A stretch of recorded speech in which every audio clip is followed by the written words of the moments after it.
Lord 2026, Sunday, January 11th, the feast of our Lord's baptism at 11:46 a.m. Let us pray.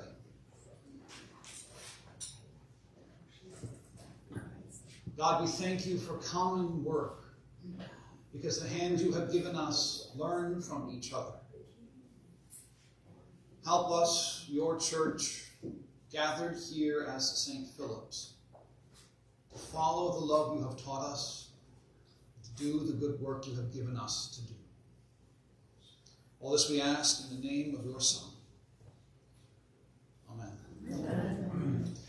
It is required that we appoint a clerk to record this meeting and to take minutes to be reported at the subsequent parish meeting. Is there a person who's going to be elected clerk for this? We can, if we wish, ask the clerk to be whoever wants to make minutes next year, because we are recording this by streaming it live to the internet. But we do need a clerk named at the very least. And you mean they don't have to actually take notes right now? That's true. I would be willing to be the clerk, but I don't, not prepared to take notes right now. Wendy Hedin has offered to prepare minutes based on the live stream recording. Is there a second? I second that. All in favor? Aye. We are grateful to our clerk. Thank you.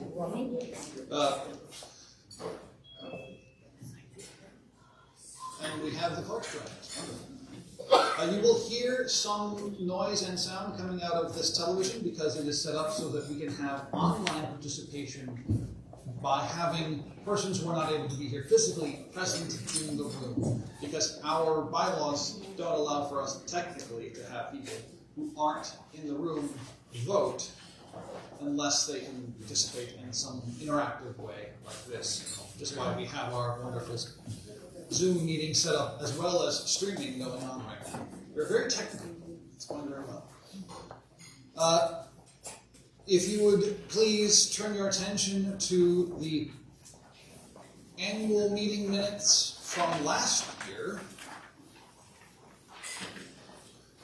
that were presented in January of 2025 on the 12th day of that month.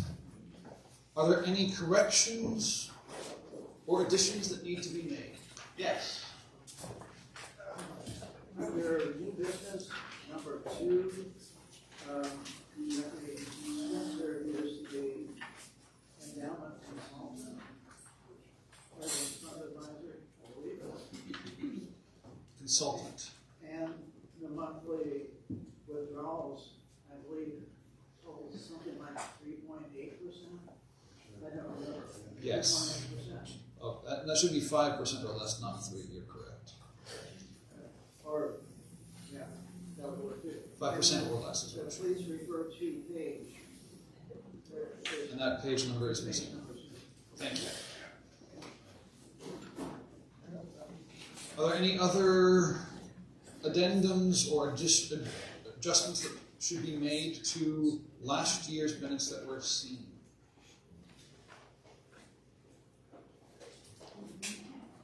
Then if there is there a motion to pass the minutes as amended? So moved. A second? So because we're taking our minutes for this meeting based on our video recording, I'm going to say people's names. So it was moved by Delinda that we accept the minutes, and seconded by Judy Meyer. All in favor? Aye. Thank you.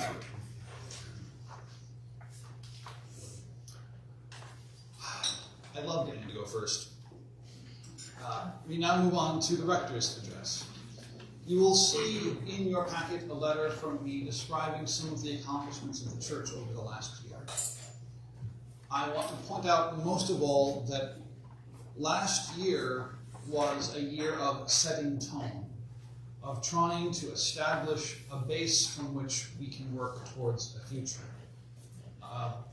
That required a lot of listening, on my part, and a lot of learning about the ways in which this congregation moves throughout its life, and what we're capable of, both now and trying to predict what might happen in the future. I have said from the pulpit that I'm not an executive, and that that's a choice that I make deliberately. That does not mean I don't have skills associated with that kind of work. What it means is that I'm not a businessman, and I believe the church to be a very different kind of place than any business. And so I reject the title of executive, even if I'm doing similar work. And I want to be that because I think our church needs to be something other than a business. And that our emotions and our hearts have to be involved at the ground floor for anything we do to matter. To that end, I've also wanted some structural things to be built up. Every single year, I ask new members and returning members, if they're willing, of the vestry to come to a vestry orientation and training. It lets them know what vestry members do and why. It gives them the power to make better decisions in the moment, as soon as they start. I also asked for a mutual ministry review to happen, what they call an MMR in the church. MMRs are very important.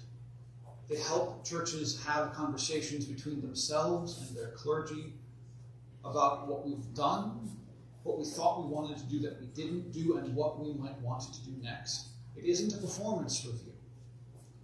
In fact, the job of the vestry is not to judge the performance of the priest. We are co-workers in ministry. And that's what an MMR is supposed to help us remember and work on. We hadn't had one here at this parish for something like almost a decade and a half, apparently. And so reestablishing that as something that we do here, I thought was very important. At the same time, I also asked for an external audit. If you want, you can see the entire audit report. It's available. I think I don't have it printed out, but it is available, either in PDF or hard copy. Because when I arrived here in May of 23, yes, it was that long ago, we were already in the midst of an internal audit. And so at the first available moment, I asked for an external one. This was deliberate on my part because it lets no one here in the church be responsible for what that says, and it lets other eyes tell us what we probably already know. And that helps us all just take a step back and say, no one's reputation is on the line, and we can have an honest conversation about what we do with our money and if we're doing it well. So we did all of those things this year. It has been an emotional and taxing year. I can feel the weight of things that have been happening in our country and around the world, in the eyes and in the sighs of people that I hear. I invite you to take advantage of the church being open. This is a place of prayer for you. And that means that at any time, if you feel like you have nowhere else to go and you are stir crazy and you just need to be somewhere else, this can be that place for you. So I invite you to remember that this church is open to you always, even if no one else is here, or if other people are here that you don't know.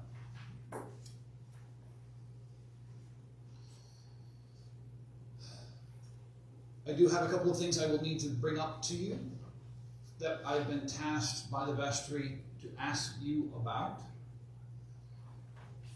One of them is the way in which we account the baby pantry's funding inside of our budget.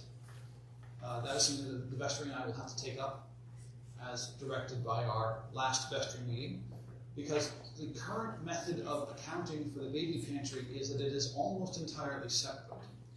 And there is an ask to bring that inside of our budget. To do that, we'll move something like $38,000 of additional spending directly into our budget So our budget will look like it increases by almost $40,000, when really that money is already being managed and spent and collected separately, but not shown necessarily in our direct budget items. And the other thing that I need to bring up to the annual meeting is the size of our vestry. You will notice that our class of people who are going to be elected to the vestry is only 2 people. Here at St. Philip's, that has typically been 3. And we have typically had a vestry size of 9. Unfortunately, we could not find those willing and able to serve for 3 years as vestry members in a group of 3 this year. Part of that reflects the size of our church.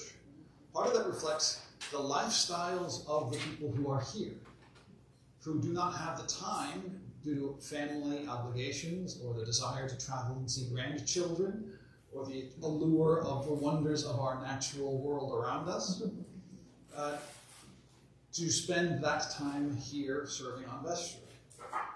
Which means, with 2 resignations that we had from the vestry during the past year, neither for cause, we will have a vestry of 6 lay people plus me who can't vote this coming year, which was basically the same size it is now because of those resignations that we have.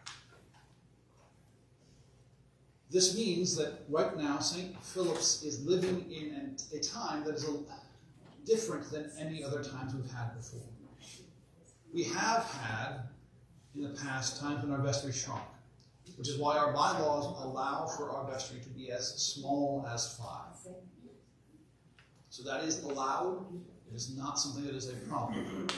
But it does mean that the number of voices that are heard every time we make a top-level decision, especially about funding, the number of voices is less, which means the diversity of those voices is also less. And that's something we'll have to grapple with going forward. At the same time, if we aren't wearing out 9 people in 3-year shifts every single year, we may be able to find more people willing to serve on vestry because they will have had time off. So it is something to consider as a community, whether or not we should hope to have a vestry that is smaller in the future. I should not offer an opinion one way or the other. This is something that the parish needs to think about and pray about on their own. Besides that, I'm still very grateful to be your priest. This is the closest thing to success in my personal and professional life combined that I've ever had. I've served now at St. Philip's longer than I have served at any other church. And I'm very grateful to all of you for your support and your critique. Because this community is not mine to command. It is yours to live in. And as we have grown through these very difficult months and years now, it is clear to me that you do have in you the spark of faith that drives you to love, even if sometimes that love is difficult. And the world needs that right now. So thank you.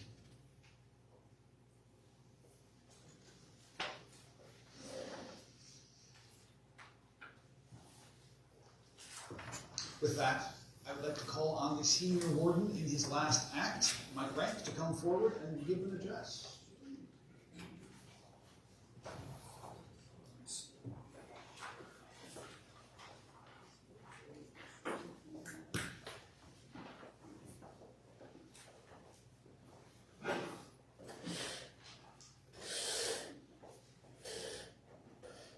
My goal recognize those who gave their time and abilities to care for the well-being of our church and raise the bar to get as much accomplished as we could this year from the previous year. Each of the speakers that follow me today will describe this work in greater depth as they present their reports. I really do not wish to delve deeply into the content that I wrote in my address. I don't think that's time that is necessary this day, but I did try to acknowledge all the people that have come across my path in this past year, and I think it's very significant that all of our parish volunteers who have served this past year are to be thanked for their dedication to doing all the little things that sometimes go unrecognized. It was not my intent to identify every single person, as I know Judy serves on the endowment committee, and Barb and Teresa have been helping with other committees, but I just wanted to give the group an idea of the number of people who have been volunteering for various committees or offering to be part of the elected officers each year. When I did take the time to try to recognize every single person and count them relative to our average Sunday attendance, you might be surprised to know that we have in excess of 60% of our parish who have taken the time to become part of a committee or one of the organizations here. And I think that's a pretty significant accomplishment for a small church this size to have that kind of help that everyone is willing to give. It's very important, since we are a family-sized church that's defined between 5 and 75 each Sunday.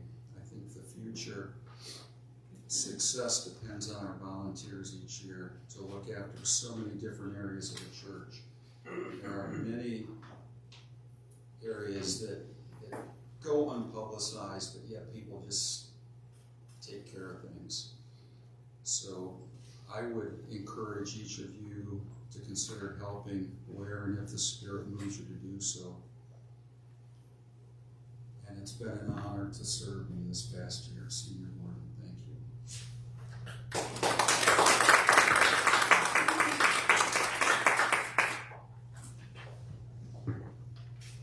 Thank you, Mike. It is not an easy job to be a senior warden, so I hope that you will thank Mike for all the work that he has done to have to deal with me on a weekly basis.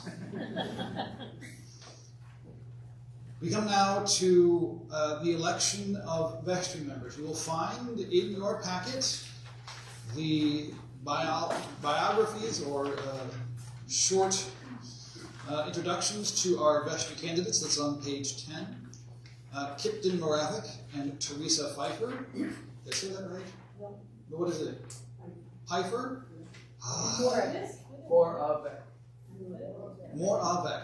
I got that one wrong too? Yeah. See, maybe it's not that I'm bad with names, maybe I'm just bad with names. And these two people, who are lovely and very, very good for doing this, have offered to serve 3-year terms on the vestry. They are unopposed, and we have one unfilled slot in their class, which I just talked about a bit. And we need a motion to elect these two by acclamation, since I don't think we are prepared or need to do a ballot. Is there a motion to elect? Make a motion. To elect them by acclamation? There's a motion. Is there a second? So the motion was by Joy Foster. The second was by Patricia Compton. See, I told the names. Thank you. If you wish to elect these two to the vestry by acclamation, please say aye. Aye. Round of applause for the people who are going to say.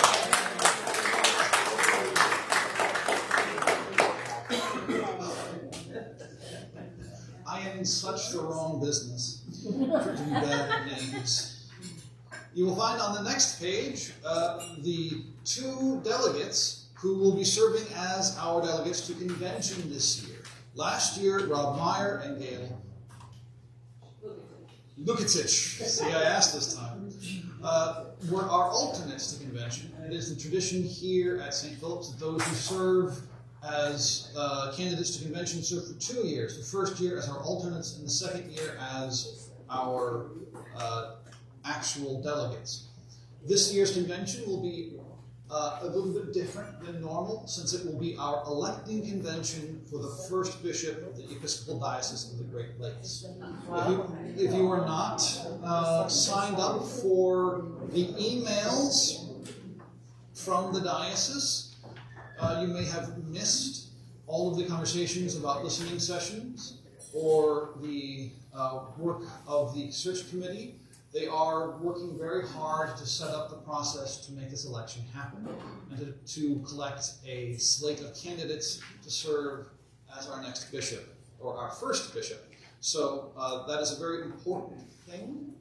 And if you want more information about that and you don't have it, or you want a way into thinking and talking about that, please talk to me. I'm happy to talk with you about that.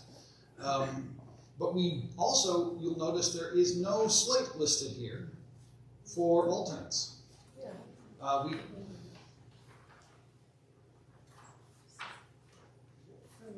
Yes, Rob? Well, Judy and I had thought of being delegates, but not in the same time frame, because that might appear too Let's close. save hotel room costs. So Gail and I are up as delegates this year. I was an alternate last year, and I would nominate Judy and anyone else who would like to take a trip in 2027 to some town in Michigan with her as an alternate. Thank you. We have a nomination from the floor for a delegate alternate to become the full delegate in a year's time of Judy. And yes, Kit. I'd like to nominate my wife, Linda. Delinda, you have been nominated. Do either of those nominated wish to decline the nomination? No. Thank you. We have 2 nominated from the floor.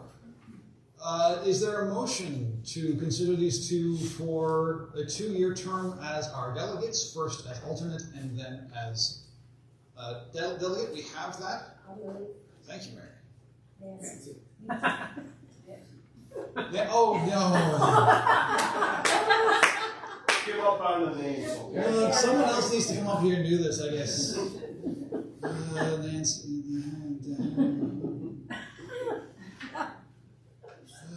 I know your last name. And we have a second? From Teresa?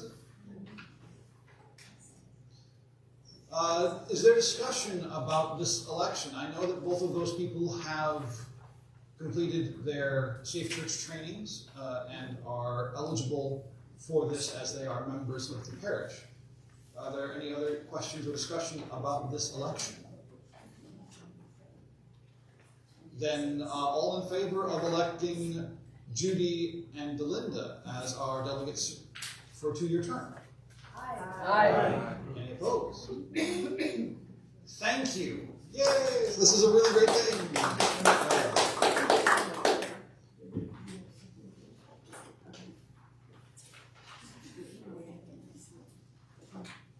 And we will get a small blurb about them out to you in addition to the packet, so that you will have that.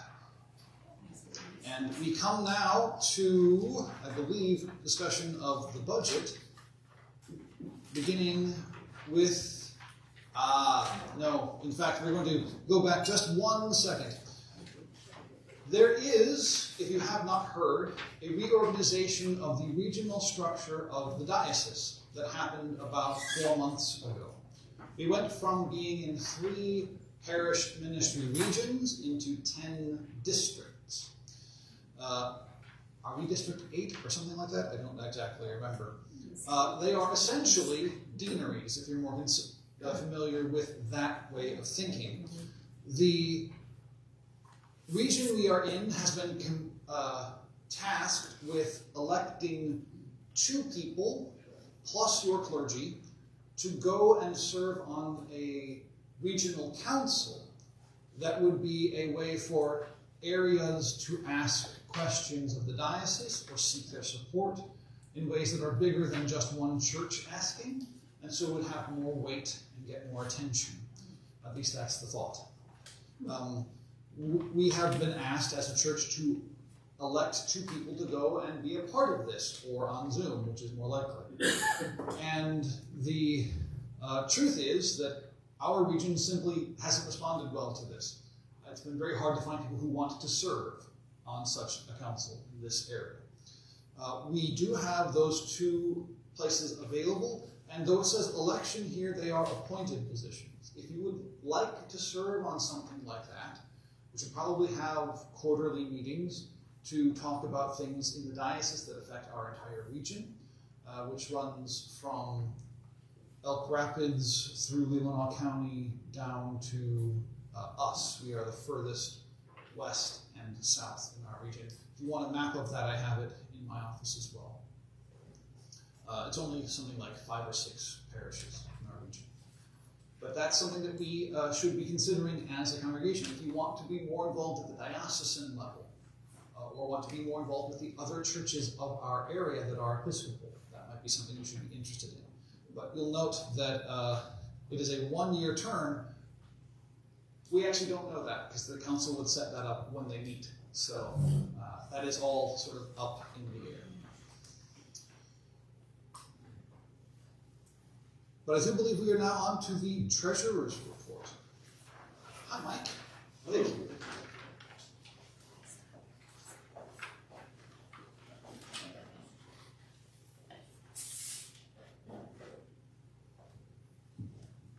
Okay, I stand here before you today as your treasurer for the last day. After a 3-year, what turned out to be a 3-year term. So it was fun for me because I enjoyed doing this, and I was glad to have served as your treasurer for the last 3 years. First of all, the final income and expense report from 2025. I'll draw your attention to these numbers because the way QuickBooks Online does this is a little bit confusing. Sometimes it puts a minus sign in front of it, sometimes it turns it red, sometimes it doesn't. So the column that's most important right here is the percent of column, the last column on the right. I'll just highlight a few things here and then take questions. We did not meet our pledge revenue this year by 8%, about 7.5% or so. That's just because people who promised to pledge didn't honor their pledge. So you all need to know that. Luckily though, the non-pledgers, the people who don't pledge formally, made up for that in a huge way by almost $12,000. So that's the next line down at 178% of non-pledgers. And the other thing that came in was some other revenue that was just something we hadn't planned for. And that just made that number 162. Not really a big deal, but it gave you some additional revenue. Didn't expect. So overall, our total income, our total revenues was a little over $3,000 more than we expected. So we did a pretty good job on predicting what our revenues would be. And at the same time, we didn't draw as much money out of the endowment as we had predicted because we simply didn't need it at the time. So it stayed in the endowment, which is what we wanted to do. Under expenses, there was some expenses that were over and many were under. I'll just highlight a few of them for you. The organist wages was over because remember we had Alexandra here in the summer for about 6 weeks, I think. And that was not accounted for when we built this budget last year, or year before last. But we all enjoyed her music, so it was money well spent, I think. Now the next one down is the number is 6035. health and dental for our parish administrator. You might recall that back in January, February of last year, we made 2 health and dental payments for Terry. That's because we tried to go to Blue Cross Blue Shield. And for 2 months, we had a Blue Cross Blue Shield policy for her, which was much better than the diocese policy. Better coverage and about half the price. And in March, the diocese told us we couldn't do that. So we had to go back to the health and dental policy that the diocese and the church at large has, which is very expensive. It's good coverage, but it's expensive. Next down is the Rector's Professional Development, 6056. And that was simply that when Chip went to the EPN conference, the registration fee had almost doubled. We didn't know about that when we built this budget, in the fall of 2024. Next one down I want to talk about is accounting and legal services, 6105. That is over budget because the vestry in probably June or July, decided to pay for legal fees to review and provide guidance on rewriting the bylaws for the endowment. And that was done and finished in November, and it was approved by the vestry at our last meeting, and that's where that money went. Money well spent, because we had to do that. We had to bring these bylaws up to speed. They hadn't been changed since, I think, 2017 or 2015, something like that. And they were way out of date. And it wasn't how we were doing business with the endowment anyway. So now it's been brought into line and it's legal. The next one down is, this is an easy one, utilities, gas utilities.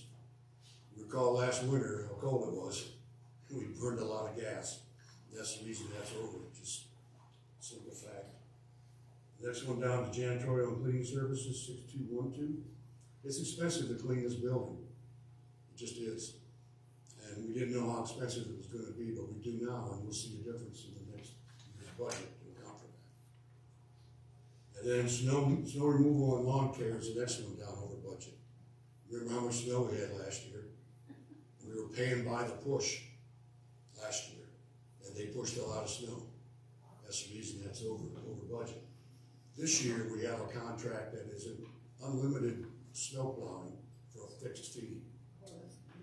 So it's $1,950, and they push snow when it's needed. And that goes into next year, obviously for this year now. And we'll have another, that same thing in the budget is coming. But it won't start until snow plowing season. Next, I want to highlight the maintenance of grounds. That's number is 6222. The reason that's over is we removed this garden on the north side of the building this year, and we tore up some. When they did that, they did a very good job, by the way. It was done by agents. They tore up some the irrigation system there, and they found an electric cable that needed to be capped, that was sticking out of the ground at the end. And then they came back and put filter in. All those things piled up to a degree that we hadn't anticipated. But it looks great now. So, and we don't have to do anything but mow it, which is good. And the last one I'll talk about is a couple more. Actually, there's only one more, and that's equipment rental. We have a small thing in our budget for equipment rental. We used to rent a Volkswagen-sized copy machine we have, and we bought it this year, so we don't have to rent it anymore. So all we're paying for is all we pay for now is maintenance and the supplies. Any questions about last year's budget?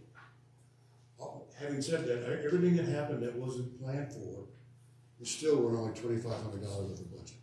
Pretty good for a nearly $300,000 budget. So we were pretty happy with that, even though it was over budget. Any questions? Great. I just have a question about the solar system we have out here. How's that working? That's working very well. Now, I'll go back to the utilities. 6204 electric utilities, you see how much we saved there? We budgeted 3,000, we only spent 1,700. There was 2 months where we only had a $5 bill. If you're asking about more detailed information about the performance of our solar cells, I'm happy to provide that to you. That is actually something I had forgotten that I was wanting to get into this and I didn't. But we are now into the phase of having had them for more than a year, so we can compare month to month for most of a year at this point. We did have the inverter, our first inverter, fail about 3 months in September of last year, of our first year of having them. So it was not, that month is not accurate for what production would have been if we didn't have the 2-week gap between when we noticed the part wasn't working and when we got the new one in. But yes, I can get that information to you. It is technically on paper a 10.6 kilowatt setup, and we have produced megawatts worth of power over each of the years that we've had so far. It is a huge boon to us, and as you will see in the world around us, chaos is causing things like gasoline and propane and even natural gas prices to spike at different times, which will also cause electric prices to change over time. We are insulated from a lot of that right now. We can predict more what our costs will be because most of what happens is that what we produce, we use. Our system is what we call a grid-connected system. So it is first used in the building, and if we aren't going to use it here, it is then sent to the grid, and then that is what they pay back to us as credit on our bills. So a lot of the time, when we're using what it produces, that number sort of disappears in terms of what the actual production was or what the usage was. So it's a little interesting, but yes, I do have that information and I can provide it. I just forgot to get it in, but yes, that's very right. That we should be talking about that. Thank you. I might add that in my report, I mentioned that it is, where is it? It's produced 25 megawatt hours since it started. What page is that? That's on 20.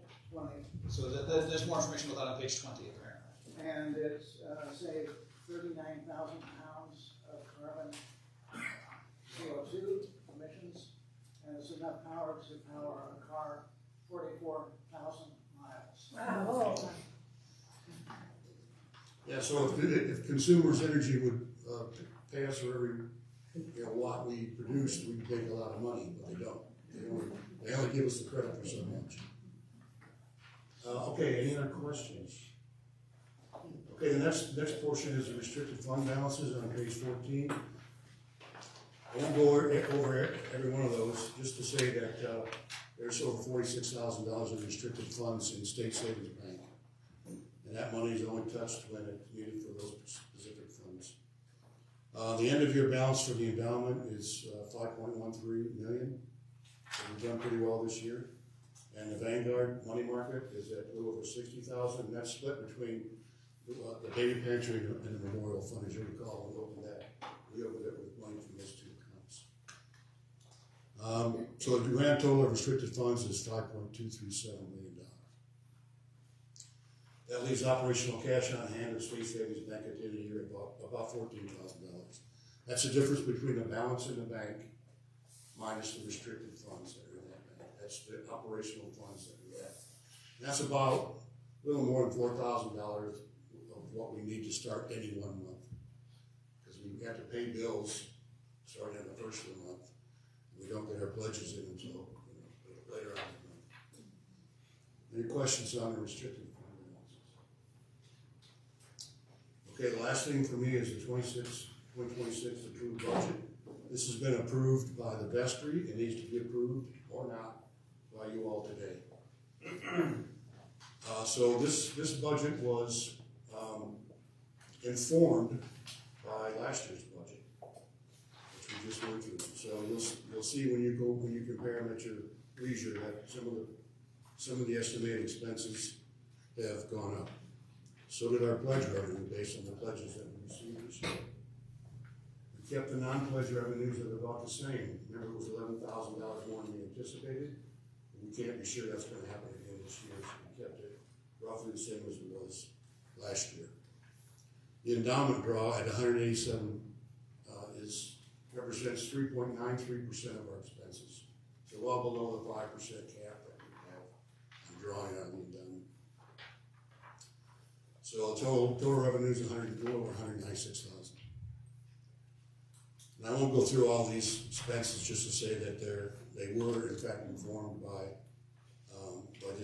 last year's budget, and we knew when we built this budget what the health and dental premiums were going to be for Terry and Chip. So those are actual real numbers.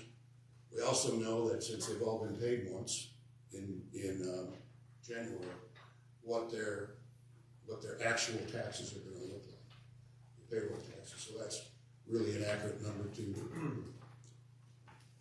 Other than that, unless somebody wants to add something or ask questions about this budget. Any questions? I will point out one thing on page 16. At the bottom, 6294, our annual apportionment for the coming year from the diocese. It's listed here as $21,800. That is a significant increase from our previous year. The budget at the diocese was developed so that something like 2/3 of the parishes would have a decrease in their apportionment. We weren't one of those. And I should say that there are questions sometimes, well, what does that money do? Does that just pay for people to exist down in Grand Rapids?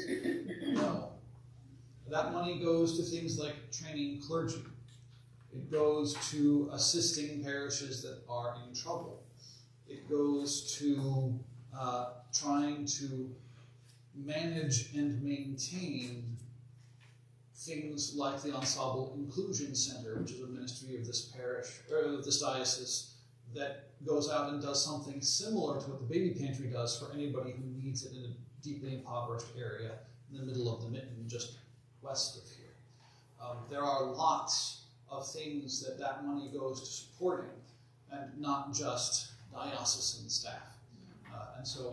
And to me, as the priest, it's having a diocese that is functional and working is very important to me, because I need those resources. When I call on them, you will probably never know it. But I do need that help. And so that's one of those things that number goes towards. So I want to make sure that was above board, that you all know that despite the fact that many parishes had their apportionments lowered, ours was not. We have a very large budget in comparison to most parishes around the diocese. And so it's reasonable that we then shoulder some of that burden in a way that is something that we can put into a budget and be reasonable with, whereas it might have destroyed another church. Thank you, Mike. Okay. So the last thing before I take any questions is that you'll note that at the very bottom, 6295, there's a line item number from the operational budget for the baby. We used to do that regularly, but we didn't last year, and the vestry voted to put that line number back in. So, Yeah? Yep. So another part of that, part of the baby pantry takes about $38,000 or so last year to function. $3,000 is not what it will take, but that's what we're budgeting for. Historically, the parish has not had a budget line item for the baby pantry.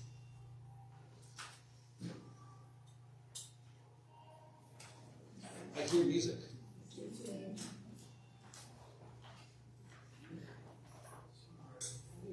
That's very strange. Jesus?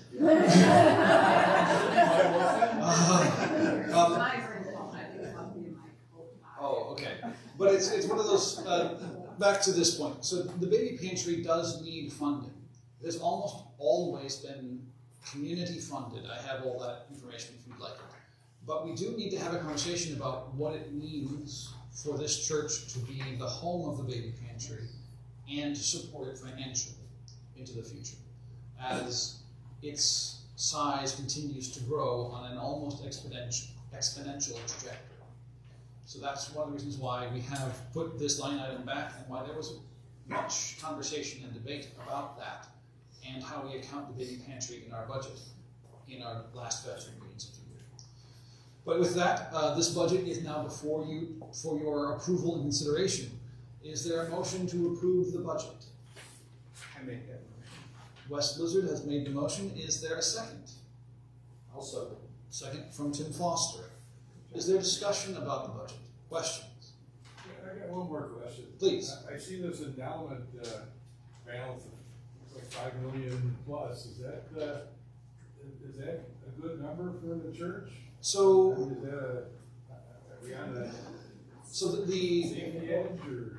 the safety in managing an endowment for perpetuity in a 501c3 context says you do not want to be taking more than 4% out of your endowment every year so that it can grow and continue. So it doesn't keep up with inflation and cost of living. You will be losing money out of the principal even though the numbers will keep going up. 5% you can do in emergencies for a single year. Anything above that would put you into poor management realms, and you could be sued and have the control of your endowment taken away from you because you were just spending down the principal in ways that would be irresponsible. You have to follow responsible business practices in order to maintain an endowment that was specifically set up with the intention of perpetuity for a church or other 501c3. We target here at this church to not go above 4% as per our investment policy statement and the bylaws that we're going to be reconsidering. That is healthy and safe. I've been a part of churches that had $40+ million endowments that still struggled to keep their draws below 4%. Believe it or not. And had to justify for 2 years straight doing a 4.1 and then 4.3 draw out of that $43 million endowment. I've been a part of a church that had a $2.5 million endowment, that the endowment board was actually a separate organization and not part of the vestry at all, is in a different diocese. Technically, it wouldn't be legal here to do it that way, but that endowment was set up in case the parish ever fell financially. The endowment was designed to buy out the church and run it as a museum if necessary. They would do a 3% draw based on a 5-year rolling average and just never let any change happen to that. So we are more flexible, more responsive than that second example, but we are also not out of line for even other much larger endowments in that we have this same struggle of trying to figure out how much can and should we pull out of the endowment so that it maintains itself, and that we also don't fall foul of the law that is really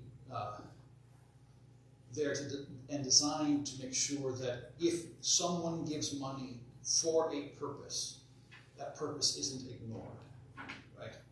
And our endowment is set up for the perpetuity of our parish, which means we have to maintain it in a way that would allow it to continue to exist, and that restricts us heavily on how much we can pull.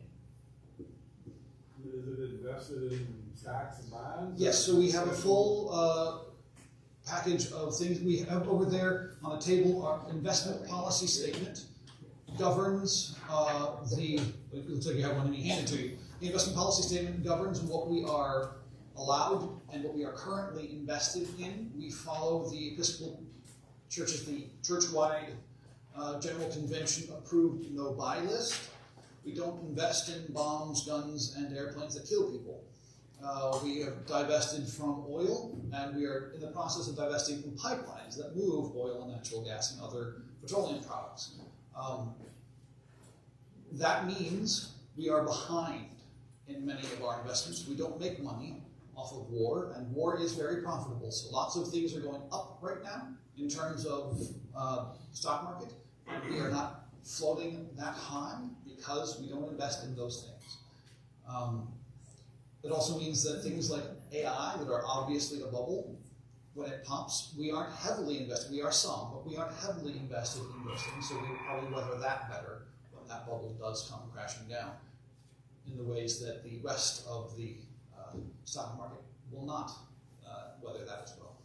So the investment policy statement has all of that information. If you have any questions about that, you can either talk to me or Harold Byers, who works very closely with Jeff Spencer, who is our investment consultant, and who we'll be hearing from in just a moment. But we have before us the budget, so we should get back to that. Any more conversations about the budget?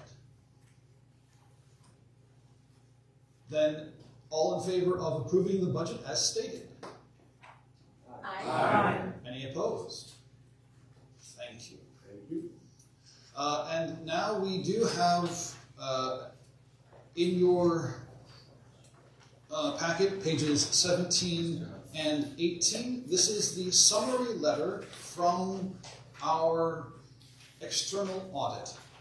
James B. Jordan, CPA, out of Atlanta, Georgia, was here with us for one of our worship services. You probably did not see him, but he was here, and he was a very nice gentleman. He and his team performed a full audit of our parish finances. They did have some recommendations for us around the handling of petty cash and the offering plate after service, which is almost exactly the same sort of commentary that we had for ourselves about petty cash and the altar plate after service from last year's internal audit. They did not find anything of significance awry in our finances, which is very good to know. So I am very happy. Thank you, Mike Clark and Terry, for working with them on that. And if you want the full audit report, we have that for you if you wish to review it. And I think now we are on to the endowment report. Did you want to give an endowment report, or would you like to pass it over to Jeff Spencer first? I think what I've written is fine. Wonderful. Pass it on. We have a wonderful written report here from Harold Byers in consultation with Jeff Spencer. Jeff Spencer is our consultant and advisor for investment. Jeff, I don't know the name of your organization. I'm so sorry. My firm's name is Perennial Wealth Management. Thank you. Are there questions or any commentary that you'd like to offer about the endowment? Yeah, I'm happy to share a few slides. First of all, I apologize for not being able to make it there. My plan was to drive back from an obligation in Grand Rapids last evening, but having seen many cars in the ditch and hearing about weather and snow in Wexford and Grand Rapids County, my decision was to try to do it on Zoom and take a little bit later path north versus get up early and drive up this morning. So thanks for being flexible. I apologize for not having any different clothes than what I wore yesterday or a razor to shave. I look a little bit came down. So my apologies. So with that, what I'm going to do is actually take myself off the screen, share a few slides that I prepared just for the group. And with this, my goal is just to be thorough yet concise with the overview. I don't want to bore any details, but I want to make sure that I give some appropriate level context. One of the questions about the endowment, the returns, and how everything's working. So real quick, I'm just going to share the slideshow. And so far, as mentioned, the endowment is at $5.13 million. This is as of the end of last year. As of last Friday's market close, $5.2 million. We're about a few trading days into this year, so it's not a lot of time to really base any real insights off at this stage.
its benchmarks for the first half of the year, as we're seeing up here.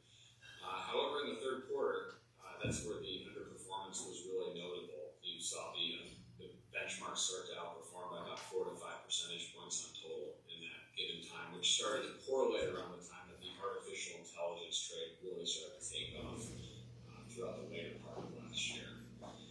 This was a kind of more longer-term view of the endowment returns, where up until the end of last year, we were in line to slightly outperforming our benchmarks over many longer periods of time.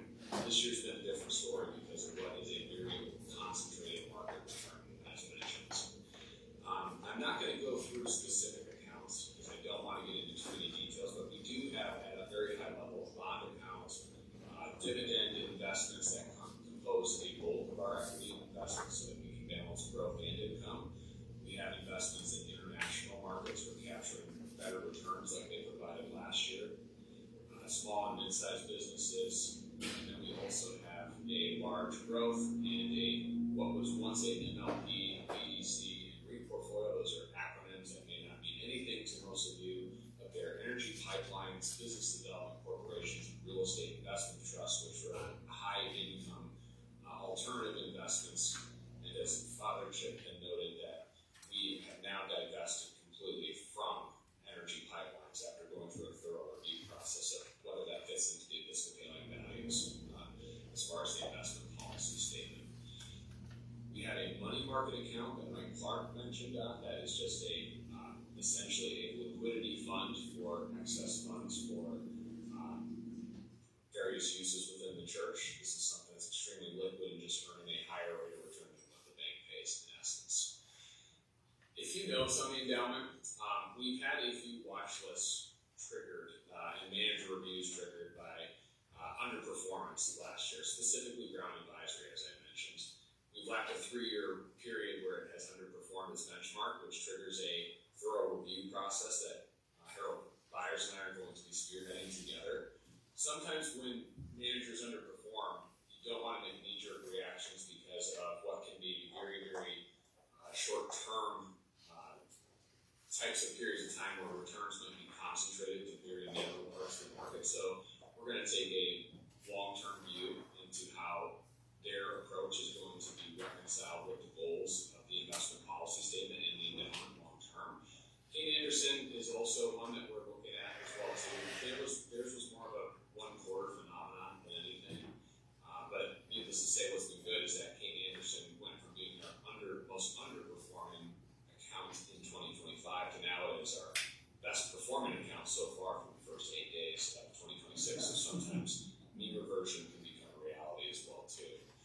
We've started to reinvest a lot of our bond proceeds into a fund that is managed by Community Capital Management. They are an impact investing fixed income manager, meaning that they are taking capital from investors like the church and putting them into projects that have a real tangible impact in areas that many of the Episcopalian faith values in terms of affordable housing, in terms of gender equality, in terms of areas like arts and literature and sciences where capital is needed to drive projects forward. So we're really excited about that partnership with them. And in the coming years, we even believe we'll have the opportunity to work with Community Capital Management to direct them to opportunities to serve the greater Benson County area in terms of providing capital to needed projects as well too. We did adopt and approve a new investment policy statement. There were a few modest tweaks that were implemented from last year's investment policy statement. That is a living and breathing document, so it's approved annually by the vestry. Our major notes with this one was that an option that we will no longer be invested in energy pipelines that move petroleum products throughout the United States, Canada specifically. We had new bylaws adopted, working with Patrick Ellis, the local Traverse City attorney, and we also had a ESG and impact focus with our bond portfolio, as mentioned through CCM. One thing that's so outstanding is that the solar project, which is yielding phenomenal returns, as noted, still has a loan that needs to be repaid to the endowment for about $14,500.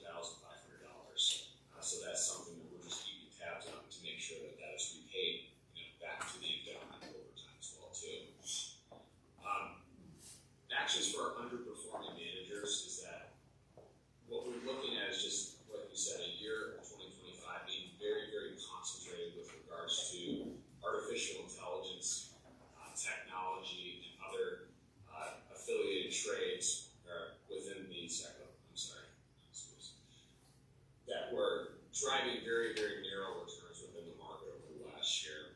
And the investment policy statement does ask that the endowment balances accountability of acceptable returns by these managers, but also making sure that we're not too concentrated and that we do have diversification characteristics that are prudent for investment purposes as well too for long-term investments, which the endowment is. So in a year like last year, it would be very hard to be diversified and outperform index. This is not unlike previous years and instances. 2021 comes to mind where it was a trade that was driven by whether you were a COVID beneficiary or a COVID business that was harmed by COVID, and then it does bring to mind other areas, other times in the market like 1999 where a manager like Warren Buffett underperformed the S&P 500 by over 20% in 1999 as the dot-com trade became very, very late in the game at that stage as well too. So since 2022, 75% of the returns in the S&P 500 have been tied to artificial intelligence. That's right around the time that ChatGPT came into play as well too. So a lot of the earnings growth has come from there, but a lot of the underlying performance has been tied to a very narrow sector of companies. So as mentioned, our buyers and members scheduled discussions with the two managers that have been underperforming.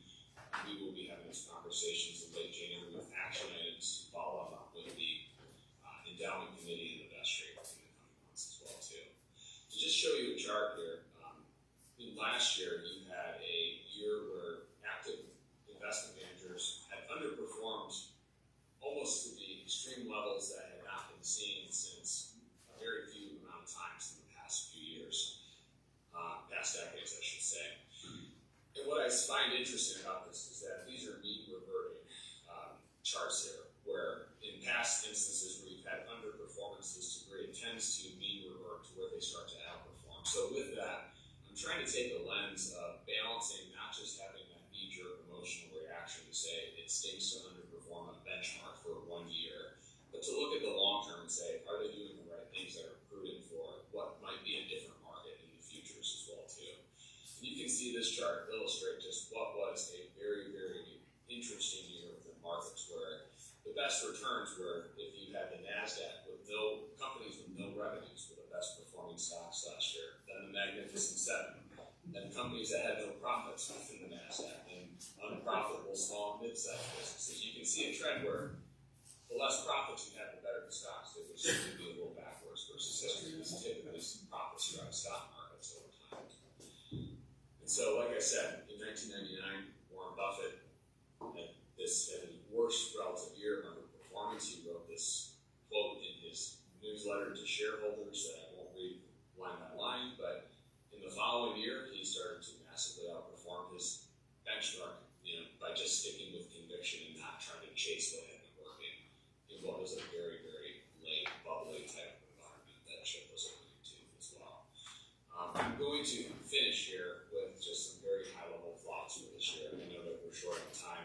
We don't want to spend too much time talking through all this, but my last year's theme was that it would be cautious optimism, meaning that despite all the concerns in the world, the stock market still has some signs that the bull market was about to continue through its middle innings that were likely in the stage.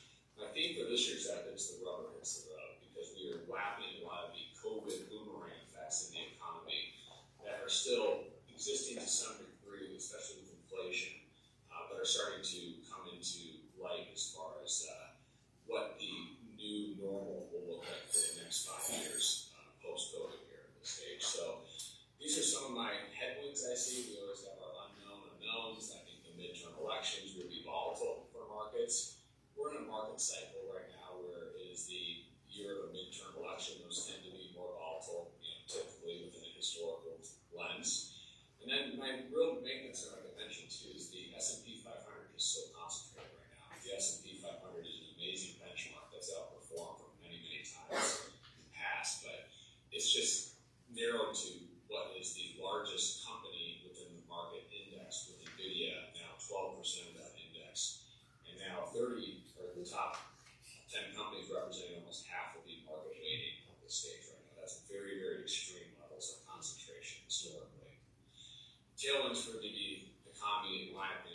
consumer is still strong despite pessimism in sentiment surveys. Market leadership is starting to turn cyclical. Late last year, you had companies like Caterpillar and JP Morgan Chase start to outperform NVIDIA, which was a good sign. And I'm starting to see trends that there's more broadening within businesses that are participating in this rally versus just a narrow group like it was throughout most of last year, throughout the later part of this year and early 2026. Lastly, I'll leave it with the Fed is cutting interest rates. Quantitative tightening is ending, so therefore a headwind of monetary policy is shifting to more of a tailwind moving forward as well too. And so with that, I'm just going to leave it open for any questions anyone has. I don't want to overstay my welcome here, but yeah, feel free to ask any questions that you might have about the endowment.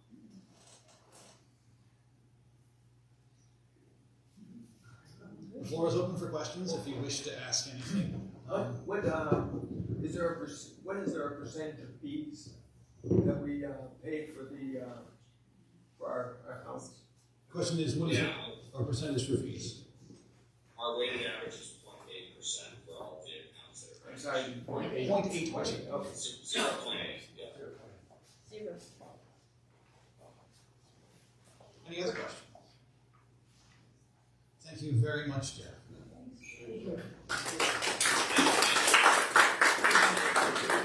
The next point on our agenda is actually something that was alluded to in Jeff's presentation just now, which is, and you also heard about it a little earlier from my clerk, one of the things that I became aware of when I first got here was that the bylaws for the endowment were not being followed. Yes, that is scary. That's not a good thing for anyone to ever say. But we were not in compliance with our bylaws, and that had been done arbitrarily, and that the vestry was acting as the endowment committee, that was not allowed in the bylaws. When I realized that, I began seeking a way forward for us to become compliant and have a successful relationship with the bylaws for the endowment as they were intended and our actual practices. To that event, we then engaged a lawyer, which was why we were over on our legal fees last year, to do this. If you don't have one of these, this is the amended and entirely restated bylaws for the endowment. There are many, many copies of this. Take one home, lose it, find it again. But this is very important. Because right now, technically, we are not legally managing our endowment, even though it's all done very well, and our lawyer found nothing wrong with the way we're doing things. Until this meeting approves this document, we are not currently following our bylaws because a decision was made long before I got here to ignore them. So this is a very big deal. And we sort of pushed to make sure that this happened early enough that the vestry that had been working on it all last year were the ones who approved it in December, so that it could come to this meeting and you could all have the chance to approve it. This is not a change in the bylaws. This is a restatement of their structure. It matches the way we currently manage the endowment, and this is now something that will let us faithfully enact all the things that we are still doing every day through the investment policy statement. If you read this, it is almost sort of open-ended at some points, except that it restricts us to doing things with money that must be what's described in the investment policy statement each year. The investment policy statement must be adopted every year by the vestry in a cycle. Jeff was just talking a little bit about that. This does not provide those controls, but says we must follow an investment policy statement. The investment policy statement is very strict. It has many controls in it what we can and cannot invest in, and how much we can pull out of the endowment. So these bylaws are not everything that controls the endowment. They are the legal structure that governs it and how we talk with governments, local, state, federal, about that we exist as an endowment and that we are doing things that are legal. That is what these bylaws are for. The structure of the endowment, so that it is legal following state, local, and federal laws. So, I need there to be a motion for the consideration of adoption of these restated bylaws. Is there a motion for that? Thank you, Gail. There's a motion from Gail. Is there a second? Second. Second from Kip. Is there discussion about the restatement of the bylaws? Or questions? That's too easy. Come on, guys. Well, I'm grateful for that. If we are in that place where we do not have any more discussion or questions, I ask that all in favor say aye for the adoption of the restated bylaws. Aye. Any opposed? Thanks be to God. This is a huge weight off of my heart. It was a deep sadness to me to find that the parish had simply decided they were going to not pay attention to the rules they'd set up for themselves. And so to have this is a blessing. Thank you. I know that seems like a little thing, but it really isn't. It does matter to the rest of the life of the church, both now and in the future.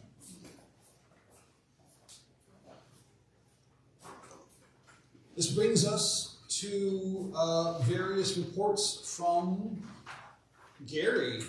Would you add additional comments, or would you like to just direct people to what's been written here? No, I think it covers, what's written here covers what we do. Just as a point of clarification, the way that we allocate the funds out of the corpus that we have invested with Outgoing Financial, and the way we do that is on a rolling 5-year average, 85% of that rolling 5-year average. And with the market and the management that we've had with our funds, we've been very fortunate that every year we can give more and more and more money away. And as I noted, we gave away almost $20,000, a little over $20,000 this past year to the various ones noted. So that's how we manage the Father Lovett funds. Questions? The Father Lovett Foundation has a wonderful reputation in our community. There are people who are deeply grateful to find out that it exists. Cognition Science and Discovery Center, which is down here on US 31, applied for a grant for the first time after learning about us from someone who knew one of the directors. Was very grateful to know that there was such an organization that could help them expand what they are trying to do as a group that is trying to enrich the young people of our community in terms of their education that is not necessarily school-based. So it's those sorts of connections that we can make through the Father Lovett Foundation that are very important and powerful in our community. So thank you to the Father Lovett Board for all that you do.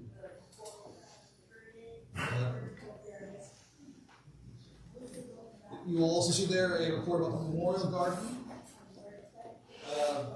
I will report we did have one request this year to disinter a person who had been previously interred here at St. Philip's. Paul Lyons was disinterred. His family wished to move his remains to be with them, now mostly living in Ohio, where his wife, who recently passed away, was being interred. So that is the only real controversy I think I should bring up, that it is not common to disinter someone from a place of rest, and so when that happens, it should be noted to the parish. We have additional reports here from Buildings and Grounds. Did you want to say more than was written here, Wendy? I could, I hadn't prepared anything, but I will tell you that we are having a great deal of difficulty having enough labor to keep our beds looking good. Thank you. And it's kind of an ongoing problem. We got rid of a lot of hydrangeas, but there's still, weeds and what have you that crop up. We had looked into hiring somebody, but it was almost, $3,500, almost for them to come 3 times a year, spread mulch, and kind of do some cleanup. So we'll pay you guys less. There's a lot of places that could need some TLC, buildings and grounds, and I'll say again, talk to me. You can do it on your own. It doesn't have to be supervised.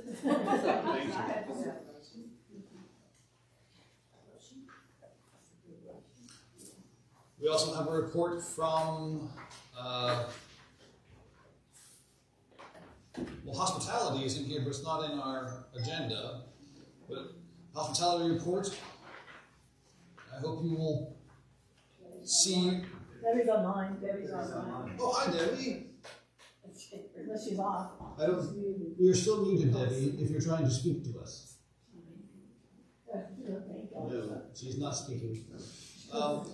We are very grateful for all the people who make things like this chili cook-off and all our other group gatherings a success every year. Thank you for helping us build our community by being together. It's really important that we sit in the same room and we occasionally share the same food, even when it's a competition. Have we counted the votes yet? Do we want to hear who won, or do we want to say that's the very end? We didn't hear who won. Who won? Should be second.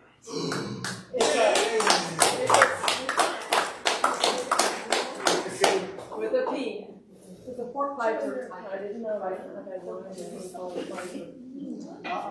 You will see over which number was yours? Number 7. For the second year in a row, I've been thwarted. Jeez. My Texas chili doesn't seem to have the appeal up here. I don't know what it is. But your Texas chili has a little, you won't tell us, a little something different. That's the point. Yeah, I like You it. never get one of the whole recipe. You must stand up and help you do the first one. You're about to be crowned.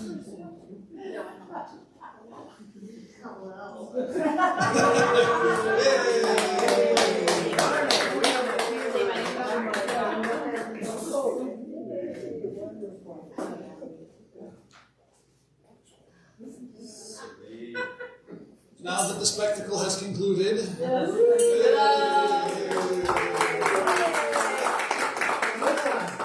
everybody's chili was super good. It was very good. picture time! Yeah! So this is what you get for being on vestry. Got that way down.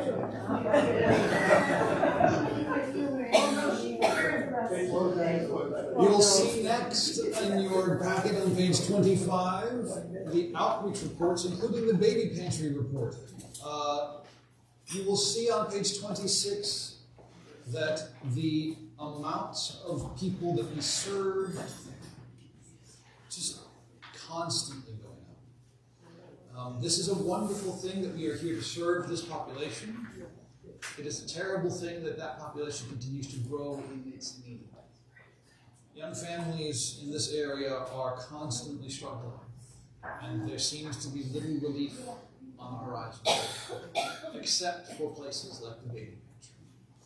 So thank you all for the work you do and for the care you give and help to support that. And for Joy, for your leadership. Yes, please. She's got something prepared. I'm prepared. Take every opportunity to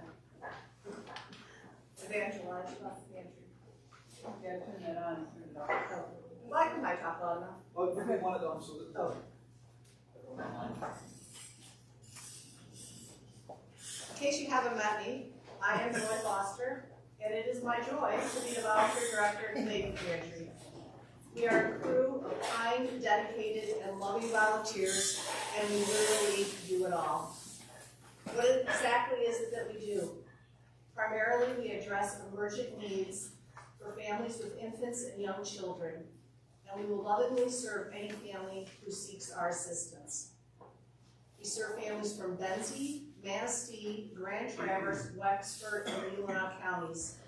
This year, we also helped a visiting family from Genesee County, and in previous years, we've helped a family from Osceola County and 3 families from Muskegon County.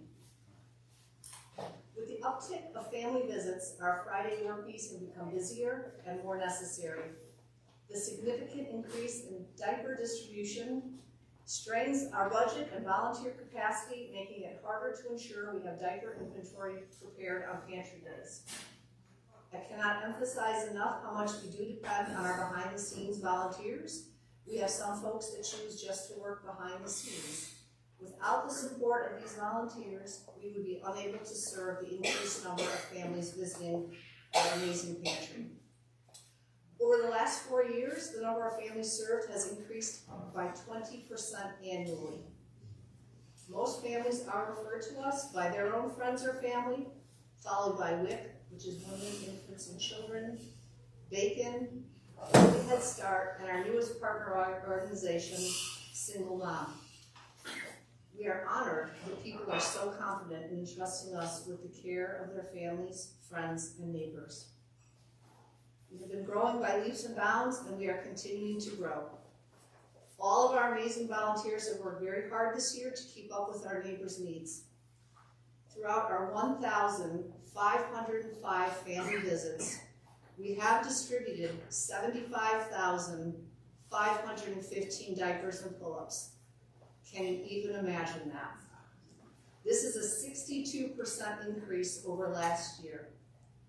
Currently, St. Philip's Baby Pantry is the only source addressing diaper need in Benzie County. Due to federal budget cuts, the health department and WIC are unable to distribute diapers at this time. Based on our 2025 distribution of 2,991 outfits, which an outfit would be maybe a dress, it could be a pant and a top, a skirt and a top. The pantry averages 125 outfits per pantry day. This excludes outerwear, which would be like a winter coat or a jacket or boots, pajamas, and swimwear. And yes, the baby pantry does have swimwear. Thank you, Crystal Mountain. That's a lot of clothing to source and process. Currently, clothing is one of our most significant needs. There is no federal or state program that will cover clothing for growing children, leaving a considerable gap that many of our families simply cannot fill. Parents struggle as their children grow out of clothing and as their needs shift seasonally. On some of our highlights, we have continued our 6-year partnership with the First Congregational Church of Benzonia, United Church of Christ, with our Boots for Babies ministry. We are the only program that provides boots for preschool children. This year, more than 25,000 bottles and cans were collected, sorted, and returned throughout the year. Our connection with this partner has deepened through this messy yet rewarding work. After all our busyness this year, we did end on a high note. The Benzie Human Services Collaborative awarded St. Philip's Baby Pantry with the Linda Hutchinson Collaborative Project of the Year Award. This award acknowledges excellence in service to the Benzie community. Our pantry was nominated for the award by our peers, including community organizations and individuals who clearly support our mission and ministry.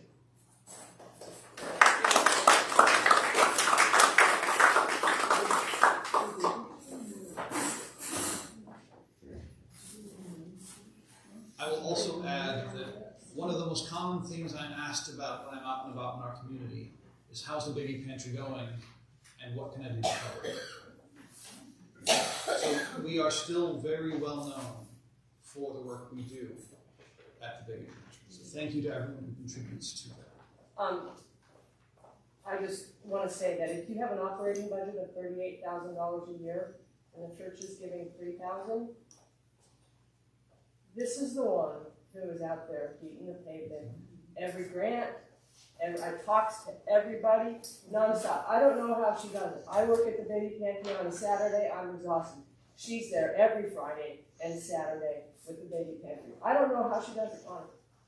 She works so hard, and she never stops. So,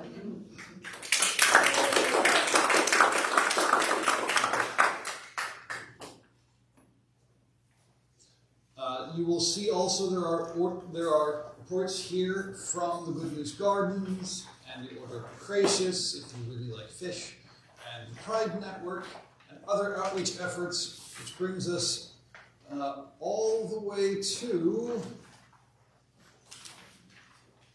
our membership report on page 39.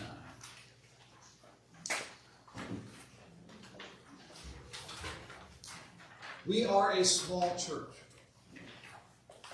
I had friends who, on this Sunday, were preparing to baptize 14 people at their church.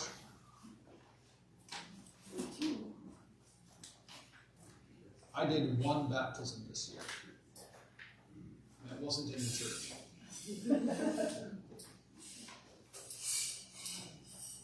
Our average Sunday attendance this year was 38. Last year it was 42. That difference, I do not believe, is because of any particular problem here at St. Philip's. We had notable people move away, we had some people step away from the church, but we also had lower attendance numbers during our summer Sundays than our previous year. If we had had 39 people here on the Sunday after Christmas, our average Sunday attendance would have been 39. If we had had 30 people here on the first Sunday after Christmas, our average Sunday attendance would have been 39. We had 25, which pushed us just over to 30. I want to say that again, we're a small church. Every time you're here, it shows up in numbers. But also, those numbers do not mean anything for the vitality of your faith or for the depth and importance of this community. The reason we talk about things like average Sunday attendance is because the size of a congregation affects the dynamics in it, how we feel about ourselves and about each other. If only 20 people stay for an event after church, and there were 42 people in the church during service, it might feel like no one stayed. Because half of the people have left. So when we talk about these numbers, we're not saying one thing is better than another. We're talking about the way that those numbers of people in a room will help us feel, will let us know what's going on. We had one transfer from St. Philip's and 3 transfers into St. Philip's from other Episcopal churches during the year. And I'm going to be leading a new membership class through Lent as our adult formation after church.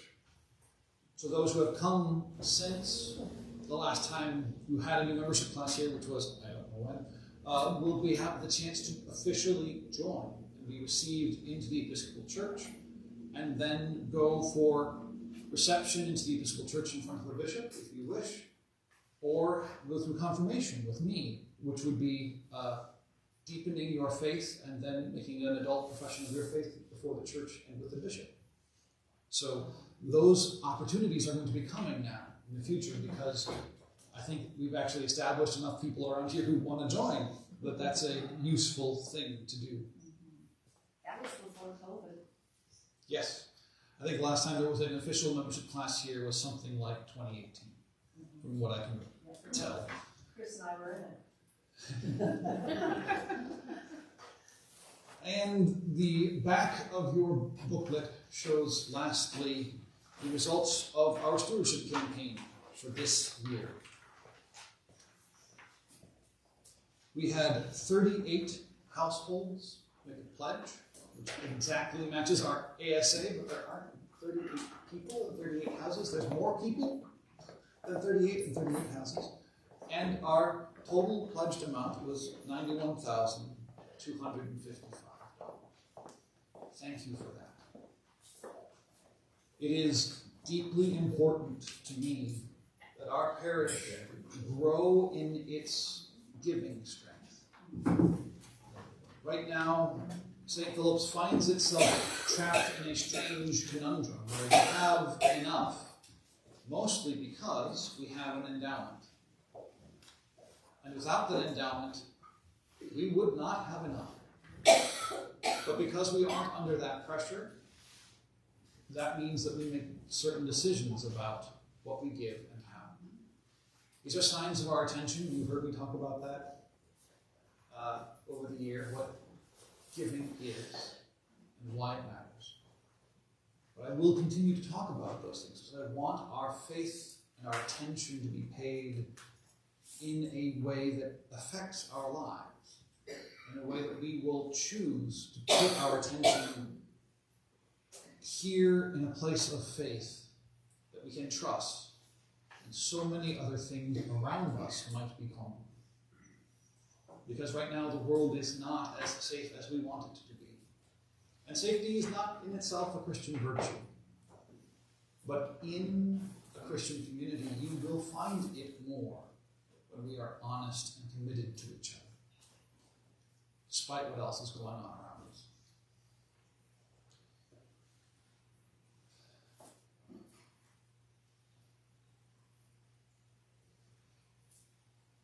Is there anything else for the good of the order that should be brought up to this community while we are in business session? I would like to thank you for all your work. You do for us. Thank you, Wes.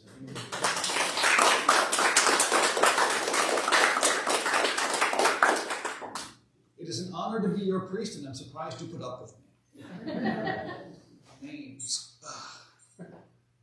If that is all, and I wish you blessings, safe travel on these icy roads, and let us go in love to serve our Lord.